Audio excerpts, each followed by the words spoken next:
চেষ্টা করব, আমরা চেষ্টা করতেছি আমরা এই দেশে, এই সমাজে, এই পরিবারে আমরা যেন শান্তি স্থাপন করতে পারি।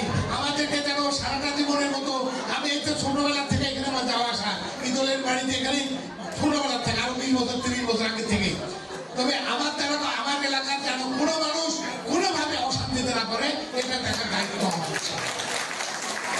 আমরা শান্তি স্থাপন করতে চাই, কিন্তু একটা জিনিস মনে করতে হবে, মনে রাখতে হবে যে আজকে আসছেন বাসা বাড়ি থেকে আপনারা এখানে আসছেন, কষ্ট করে বলেন আর যেভাবে এখানে আসছেন, উদ্দেশ্য একটা আছে।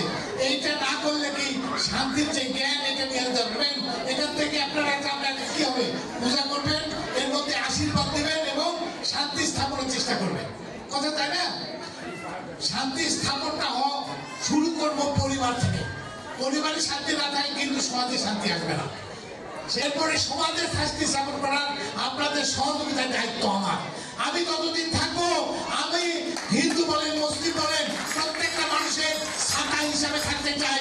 আমি কোনো মানুষ যেন আমার ছায়া থেকে বিচ্যুত না হয়, এই দায়িত্ব আমি নেব ইনশাআল্লাহ।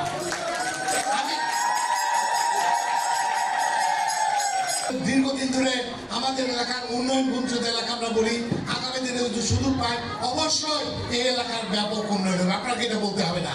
আর এই যে মন্দিরের কথা বললেন, এই মন্দিরের যে সামনে ঘাস আছে, ওনারা আমাকে সোলিং করে বলে দিল, আমি সোলিং না, আল্লাহ যদি খালি ঈদের সোলিং দিব না, যদি আল্লাহ আমাকে সুযোগ দেয় আমি আরসিসি করে টাইলস করে ঠিক করে দেয়।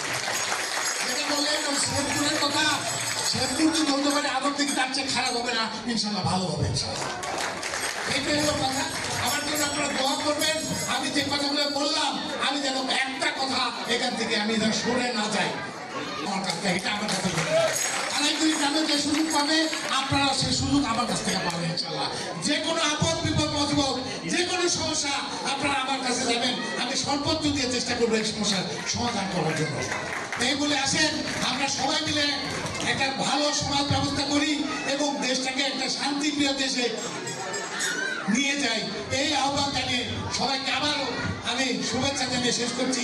আল্লাহ হাফেজ।